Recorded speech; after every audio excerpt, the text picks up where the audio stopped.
Chiamatemi un chiavaca, chiamatemi fatente, ma si facciano pirata, ne godo veramente.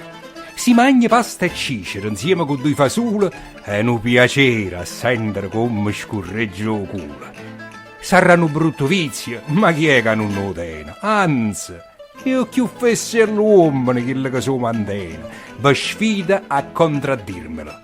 Che se non fa rumore, vi fa piacere sentire un pocorello d'ore. E tutti quanti in genere ne fanno un grande abuso, sulle signore nobili si affilano pertuse. Se uno, per esempio, tiene l'uri panza, facendo quattro perte, fornisce ogni lagnanza. Appena il culo scarica, ti passa tutto male, e poi con un pirata o pisi in un quintale. Se questo non succede, la panza è più s'abbuffa e fa una puzza seria, si scarica una loffa. Perciò chi ha fuoco o pirata è proprio un re fesso, perché la puzza è logica, si sente sempre lo stesso. È vizio ereditario che tenga da guaglione.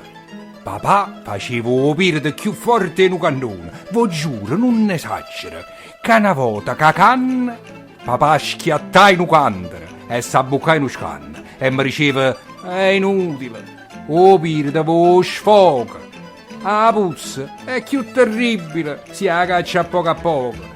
Ti possono pure dicere che è pirata malata, che chiudendo la milizia l'hanno riformata, ma quando tu le scarica un pirata che vale, allora lo può dire: questo è un generale.